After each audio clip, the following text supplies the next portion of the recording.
Isang mapagpalang morning sa ating mga kamarino, syempre sa ating mga pamilya ng marino, mga gustong maging marino, at syempre sa lahat ng madlang tao na nanonood po ng ating programa. Magandang umaga sa iyo sa aking partner. Good morning mga kamarino at sa aking ever so radiant na partner, Mare. Ay, syempre hindi mawawala ang quote ng ating Admiral. Admiral, anong baon mo today, ha? Mga kamarino, isang pabaon ha. Isang quote ito galing kay Ralph Waldo Emerson. Kilala niyo to, grade school pa tayo, inabot na natin yan. And I quote, "The only person you are destined to become is the person that you decide to be." Unquote. Kailangan tutukan ninyo ang ating episode na ito, mga kamarino at pamilya ng marino, ha? Marami tayong kapupulutan na aral dahil syempre, mamaya mapi-feature natin ang positibong marino. Ano nga ba ito? Tungkol ito sa ating health, ha? Kaya dyan lang kayo.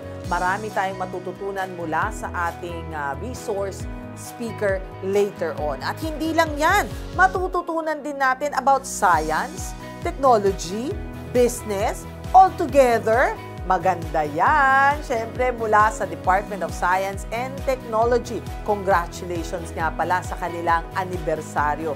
Hindi lang yan, marami po tayong mga maritime updates. Kaya dyan lamang kayo, huwag kayong aalis. Hindi ba, Admiral? Agree. At hindi po kayo nagkamaling sumubaybay. Dito lang po sa the first and the longest running television program para lang po sa mga marino. Kaya all aboard dito sa Yan ang Marino.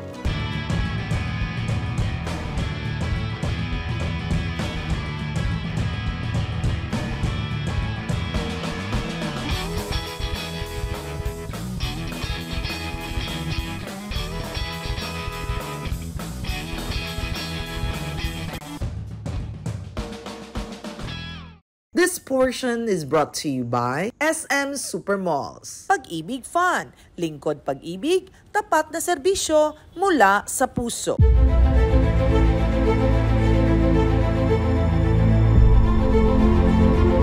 Ang Pilipinas ang may itinuturing na fast-growing HIV epidemic sa Western Pacific region. Kamakailan lamang ay isang urgent call to action ang iginiit ng Department of Health sa bansa dahil sa 550% itinaas ng bilang ng kaso ng HIV mula 4,400 noong 2010 hanggang 29,600 noong taong 2024. Ilan sa mga itinuturing na sanhi sa pagtaas ng bilang ng mga kaso ng HIV ay ang kakulangan sa HIV awareness sa bansa at ang mga kuro-kuro na pumapalibot dito. Kung sa usapin naman ng larangan ng maritima, malayo na ang narating sa mga talakayan tungkol dito, subalit marami pa ring hakbang ang kailangang gawin. Isa sa mga personalidad na patuloy na nagtataguyod ng kamalayan tungkol sa HIV para sa mga marino natin ay ang MAAP alumnus at former seafarer na si Jebsen Gamido. My name is Jebsen. I'm a former seafarer. I used to sail with MERS. These are container vessels. So I'm a product of MAAP. I graduated in 2014. So right now, I'm currently working as the Career Development Manager of OSM Tome. Sa kanyang pagpasok sa larangan ng maritima at ang kanyang determinasyong magpatuloy ay nasubok. So kung challenges and issues ang pag-uusapan natin, I faced quite a lot. Bago pa lang makasakay, there was a lot of resistance for me to be able to go on board successfully kasi because of my existing medical status. I can still remember how I managed that. No? Ang naalala ko, ginalingan ko lang talaga during that time. I really made myself feel na I'm worthy of the position as a scholar and as a new entry dun as a cadet rather. So ginalingan ko hanggang sa nakuha ko yung loob nila. Kasi your action will speak louder than words, kumbaga. Mula sa mga pagsubok na kanyang pinagdaanan at nalampasan, ginawa niya itong dahilan upang simulan ang positibong marino at makapagbahagi ng kanyang mga karanasan sa nakakarami pa. So yung Positibong Marino, it's an NGO that supports seafarers living with HIV. This initiative is actually spearheaded by me together with 6 other people whom experienced the same challenges. Positivo Marino was active between 2017 to 2022. We were privileged and thankful with the support that was given to us by ITF and AMUSOB. Throughout the years, Positivo Marino has collaborated with different government institutions, money agencies as well, and private sectors. Pag nakapatawag kami ng mga seminars or focus group discussions for the stakeholders, na-attend talaga yung mga key people sa industry, which we are very much thankful. So there were a lot of activities that were done, and also a lot of people or lives impacted of the initiatives that we had. Kabilang sa mga pinag-uusapan ng Positibong Marino sa kanilang mga isinasagawang seminar ay ang katotohanan sa likod ng pagkakaroon ng HIV or Human Immunodeficiency Virus, isang uri ng virus na umaatake sa white blood cells ng isang tao at naging sanhi sa paghina ng immune system nito. HIV has been existing since the 80s. There's no cure to it, but it can be managed through the available medicines that are available right now. So there are a lot of advancement already, to the point that a person living with HIV can live a long life, equivalent to as a normal person, just like that. It's just that there's a stigma attached to it. Kaya ang mga tao is hush-hush pag-usapan siya. Ang pagkalat ng HIV ay nangyayari sa pamamagitan ng pagkalat ng mga bodily fluids ng isang taong infected ng HIV, gaya na lamang ng dugo, gatas ng ina at semilya. So from an infected person na meron kang engagement, so merong contact and penetrative, yan talaga yung high risk. Now, low risk naman yung mga tinatawag natin mga oral sex, So yan, mga low risk yung mga yan. But overall, there is still a risk. Sa risk assessment natin, may high, may medium, may low. And then also through blood transfusion, could possibly blood transfusion, mother to child, there are children na wala naman, hindi nila pinanganak na sila sa mundo na meron silang HIV. Iba't ibang paraan din ang mayroon upang malaman kung ang isang tao ay infected sa HIV. The only way for a person to know if they are HIV positive is through getting a test, an HIV test. There is a so-called window period once a person gets exposed to an act, may ginawa siya that day, you can wait for a period of 2 weeks to 3 weeks to get yourself tested para tama yung lumabas na resulta doon. So there are a lot of available testing centers. Right now, in OWA Hub, dyan sa may Ermita, there is a place there for you to get free HIV testing. So these are for free. Most of the time, HIV testings are free. However, you can, at the convenience of your home, you can do self-tests. So there are kits available with instructions na pwede ka mag-test sa sarili mo as part of your regular self-care routine. Bagamat laganap at itinuturing na isang national health issue sa Pilipinas, marami pa ring balakid ang humahadlang sa pagkakaroon ng mabisang diskurso tungkol sa mga ganitong paksa.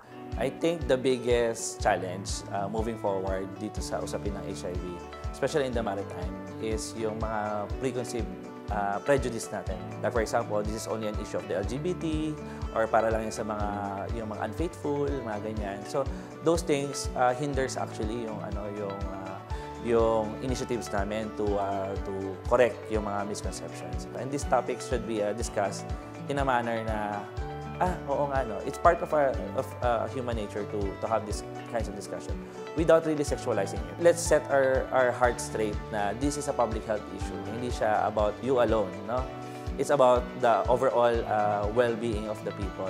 Kung kaya't sa pagtaas ng mga bilang ng kaso ng HIV sa ating bansa, gayon din ang pagbabantay ng gobyerno at iba't ibang mga karatig na organisasyon sa laganap na pagkalat ng HIV. When it comes to the government, actually, the government has done efforts to support yung mga initiatives towards HIV awareness among the migrant workers. I'm talking about land-based and sea-based. So, OWA, kagaya nga sinabi ko. So, that is a step forward. Of course, AMUSOB and ITF, with the formation ng Positivo Marino, has really broken a lot of barriers and really sent a message to the industry na, hey, we have to talk about this thing. We have to, as an industry collectively, we have a responsibility. We are in a unique position to influence yung mga empleyado natin. So, moving forward, yun nga, yung mga money agencies natin, there are HIV policies in the workplace. So, policies should be in place to protect those employee na meron ganon. And doon din nakasaad yung mga Non-Discrimination Act, At para kay Jebsen, ang pagkakaroon ng mga ganitong talakayan sa pagitan ng mga marino ay tunay na mahalaga. Mahalagang pag-usapan ng HIV sa industriya ng maritime because ang ating mga seafarers are working at ang puhunan nila is yung katawan nila, their health, no? Health is wealth, sabi nga nila, no? That's why we really have to talk about this for the seafarers and their families included, no? Because they are going far away, leaving their families, and they have to make sure that their wife and their children are protected from being infected from HIV. Likewise themselves, no? It's a two-way thing. Sa patuloy na pag-usbong ng Pilipinas bilang #1 seafaring country in the world, karugtong nito ang pangangalaga sa puhunan ng mga marino, ang kanilang pangangatawan at kalusugan. Kung kaya't sa patuloy na pagsulong ng HIV awareness sa ating bansa, kabilang dito ang pagsama sa mga Pilipinong mandaragat. HIV is not a death sentence anymore. No? You can live a long and healthy life as long as you're taking your medication. And as long as you're taking your medication, you can be undetected. That would mean you're untransmissible, meaning to say, hindi ka na makakahawa. So if you're a seafarer na-infect ng HIV and may plano ka pang magkaanak, you can still build a family and you will not be able to transmit that sa asawa mo at sa anak mo. So it's really important to get tested and get treated regularly. Lahat tayo may tungkulin, no, sa usapin ng HIV. This is not just about a small percentage ng publiko. This involves all of us. So lahat tayo, maski yung mga nasa opisina, crewing manager, or yung mga nasa clinic, lahat po tayo may parte sa usapin ng HIV. So makilahok tayo, makialam tayo, kasi yun yung only way, no, for us to correct yung mga misconceptions so that we can move forward and live a healthier maritime community.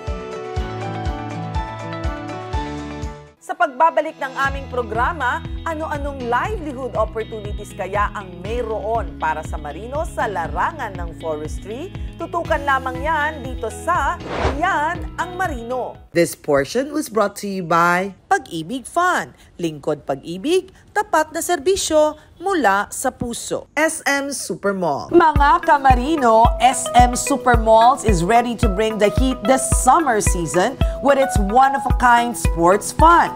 Iba't ibang sporty activities ang hinain ng SM Supermalls para sa bawat miyembro ng pamilya. Isa na dyan ang pagsama sa SM Active Hub, featuring 44 pickleball courts across 21 malls at running hubs sa 14 SM malls. Upang makabilang sa masayang gathering of sports enthusiasts na ito, mag-register lamang sa SM Active Hub sa SM Malls online app. The Maritime Academy of Asia and the Pacific continues to sail forward with modern facility, active cadet sponsorships, advanced education and trainings. And as the premier maritime academy in the country, be a future world-class marine officers. Be at MAAP, ensuring excellence at sea at all times.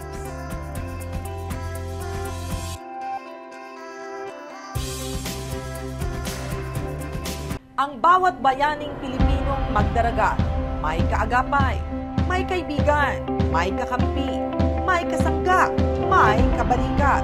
Ang iyong Associated Marine Officers and Seamen's Union of the Philippines. Kasama mo sa tunay na malasakit dahil AMOSUP cares.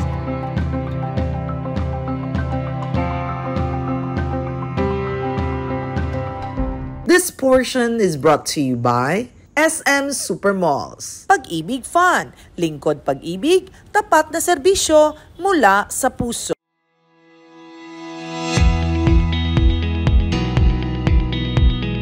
Tumampok ang karangalan at innovation sa selebrasyon ng ika-68 anibersaryo ng Forest Products Research and Development Institute ng Department of Science and Technology or DOST FPRDI noong July 4, 2025. Ang anniversary celebration ay bahagi ng isang linggong lineup of activities ng DOST FPRDI kung saan ang tema ng kanilang 68th anniversary ay Rooted in Senses, Growing Innovations. Kabilang sa mga naging kaganapan noong anniversary celebration ay ang pagbibigay ng mga mensahe ng iba't ibang sustainability partners at ang pagluludsad ng Solid Drum, isang bamboo drum shell na proudly Filipino. We stand today on ground made steady by those who came before us, by their values, their sacrifices, and their vision. Now it's our turn to grow, not just upward in achievement, but outward in reach. To stretch further and deeper in answering our people's needs, ever more rooted in the forest for the people. We are celebrating a legacy rooted in science, branching into innovation, and bearing fruit for the Filipino people. Kaya naman tunay kong ikinalulugod at ipinagmamalaki ang DOST FPRDI dahil patuloy nilang itinataguyod ang isang agham na ramdam. Iba't ibang makabagong teknolohiya rin ang itinanghal sa selebrasyon kung saan sigurado ay makapagbibigay ng business idea para sa inyo mga kamarino. At speaking of business idea, kung meron kayong naiisip na oportunidad upang kumita na nakaugat sa sensya, partikular na sa forestry, aba, pwedeng-pwede kayong tulungan dyan ng DOST FPRDI. The DOST FPRDI is one of the agencies of the Department of Science and Technology, mandated to conduct research and development and techno-transfer on wood and non-wood forest products. So, I invite all our seafarers, if you're interested in any of our technology, especially on production of different products from wood and non-wood, you can go to our office anytime. We have many innovations at FPRDI that can be tapped by our seafarers. Actually, sa ngayon, ang aming focus yung non-wood forest products. Or ibig sabihin, you don't need to cut trees to develop products from the forest.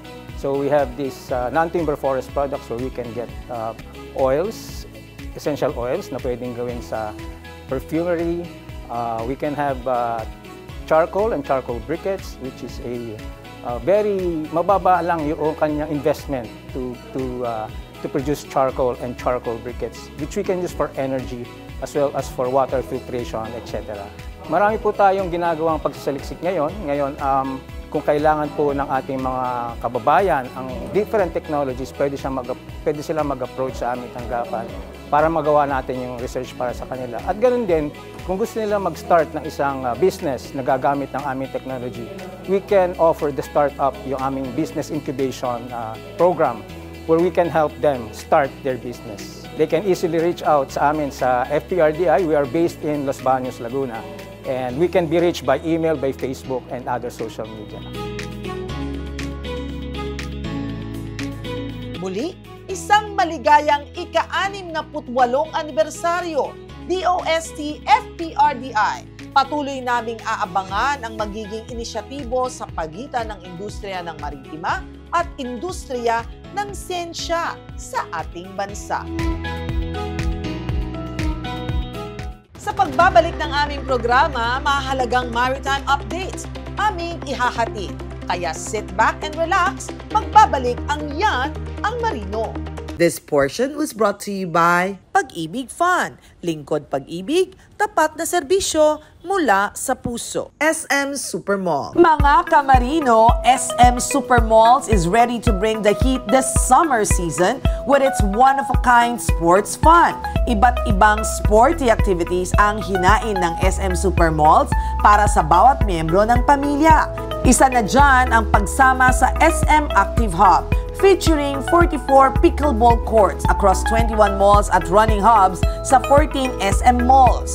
Upang makabilang sa masayang gathering of sports enthusiasts na ito, mag-register lamang sa SM Active Hub sa SM Malls online app. The Maritime Academy of Asia and the Pacific continues to sail forward with modern facility, active cadet sponsorships, advanced education and trainings.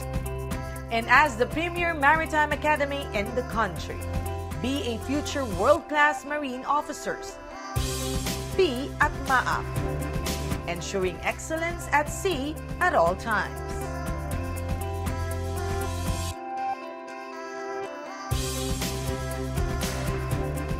Ang bawat bayaning Pilipinong magdaragat, may kaagapay, may kaibigan, may kakampi, may kasangga, may kabalikat.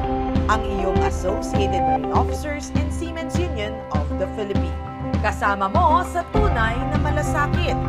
Dahil Aquasoup Care.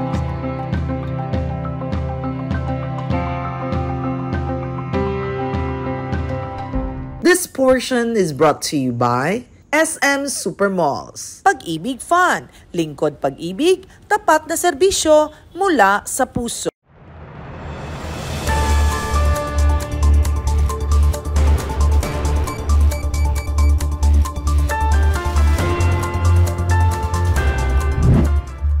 Mga kamarino, naging makabuluhan ang pagsasagawa ng 199th Maritime Forum noong July 8, 2025 na pinangunahan ng Maritime League at Maritime Industry Authority kung saan tinalakay ng iba't ibang maritime stakeholders sa bansa ang digitalization efforts ng marina at ang paparating na Beacon Expo 2025.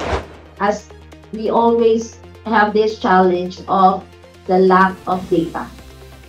Our decision making, our policy formulation is always lacking on the evidence based, data supported interventions. That's why we are really pushing for gathering first of the data and building up and maintaining a very good database. Kabilang sa mga tinalakay sa forum ang mismong system ng Marina o ang Marina Integrated Seafarers Management Online. Dito ay nakatabi na sa isang online system ang mga mahalagang dokumento ng mga marino at nakakapagpabawas ng pangangailangan para sa mga mabibigat na dalahin. Maliban dito, tumampok din ang MEDIANS o ang Maritime Energy Demand Information and Analysis Software. Ito ay isang system na binuo ng DOST para sa pagbubuo ng model na makakapag-compute ng energy consumption ng Philippine Domestic Maritime Fleet. Makatutulong ito sa pag-usbong ng sustainability sa industriya ng maritima sa ating bansa. Sa pagpapatuloy ng tumitinding tensyon sa Red Sea, iniulat ng Department of Migrant Workers or DMW noong July 8, 2025 ang 2 kaso ng paglubog ng barko kung saan kabilang sa mga crew member ay mga Pilipino. Isa sa mga barkong binanggit ni DMW Secretary Hans Leo Cacdac ay ang MV Magic Seas na may 17 Pilipinong crew member on board. Sila ay ligtas na nasagip at inihatid sa Djibouti bago tulungang makabalik sa Pilipinas. Ang ikalawang barko naman ay ang MV Eternity Sea, isang bulk carrier na inatake ng mga attack drones sa may bandang Yemen. Kabilang sa mga crew member on board ay ang 21 Pilipinong tripulante. Batay sa latest update ni Secretary Hans Leo Cacdac noong July 10, 2025, 3 sa 21 Pilipinong tripulante ang nasawi sa atake, habang 8 naman ang nasagip. Patuloy naman ang paghahanap ng mga rescuers sa mga natitirang bilang ng mga apektadong mandaragat. Nakikipag-ugnayan na ang DMW sa mga pamilya ng mga tripulanteng nakasakay sa MV Eternity Sea. Kaakibat nito, naglabas na ng advisory ang DMW sa urgent rerouting ng mga barkong may lulan na Pilipino na dadaan sa mga warlike at high-risk areas gaya ng Gulf of Aden at Red Sea. Dagdag pa rito, isinaad din ng DMW na maaari pa rin gamitin ng mga Pilipinong mandaragat ang kanilang right to refuse to sail in high-risk areas na may karampatang repatriation duties mula sa kanilang mga manning agencies.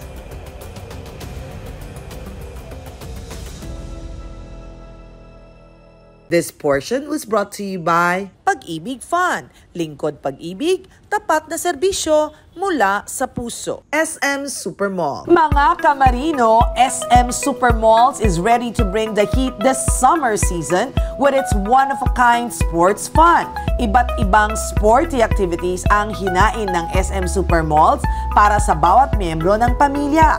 Isa na dyan ang pagsama sa SM Active Hub, featuring 44 pickleball courts across 21 malls at running hubs sa 14 SM malls.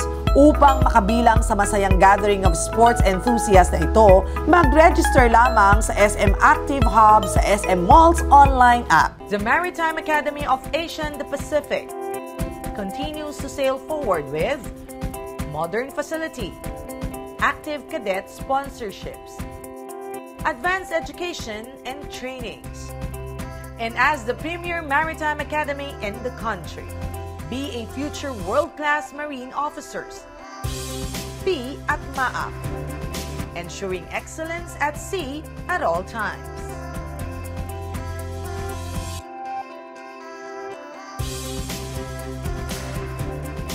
Ang bawat bayaning Pilipinong magdaragat, may kaagapay, may kaibigan, may kakampi, may kasangga, may kabalikat.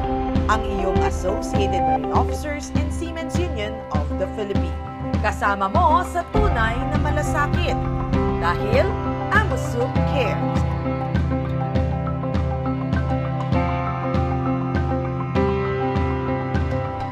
This portion is brought to you by SM Supermalls. Pag-ibig Fun, lingkod pag-ibig, tapat na serbisyo mula sa puso. Mga kamarino, marami tayong natutunan tungkol sa HIV. Realidad ito. Correct ka dyan, Mare. Informational at inspirational. Ganyan ang tatak ng Yanang Marino. Marami na tayong nakitang mga testimonya kung paano sila nag-suffer. Kaya, as much as possible, kami po dito sa Yanang Marino ay ipinararating sa inyo ano-ano ang mga dapat na iwasan. Okay? Pero kung kayo ay meron na, of course, merong mga centers, merong mga ospital na walang discrimination na tatanggapin kayo at tutulungan kayo. Okay? At hindi porke may gamot na or nade-delay ang process ng HIV, ay pwedeng arya-arya na. Siyempre, hindi ho maganda yon. Alam niyo hong lahat iyon. Ang immune system natin ang inaapektuhan sa HIVs. Let's all take care of ourselves and of our family. At sana naman ay marami kayong natutunan sa ating Department of Science and Technology na interview kanina with Dr. Vico Cabangon. At sana po ay makakuha tayo ng negosyo mula sa nature. Di ba? Why not? At tingnan ang kanilang website kung ano ang mga future na pwede ninyong kahiligan na pwedeng maging negosyo. Hanggang dito muna po tayo. Pero sa mga susunod na episodes, information and inspiration pa rin ang aming hatid sa inyo. Dito lang sa Yanang Marino. Tandaan po nyo, every Saturday, 8 a.m. to 8:30 a.m. sa PTV4 o kung hindi, sa aming YouTube channel, actually, channel niya yun. Sa aming YouTube channel na MY Channel, My Channel. Kaya naman hanggang sa susunod na episode po ng Yanang Marino, wag ho kayong bibitaw, ha? Every Saturday po yan, 8 to 8:30 in the morning. Di ba, Admiral? O, yan, ha? Kaya kita-kita tayong muli. But for now, anchors away. Bye, everyone!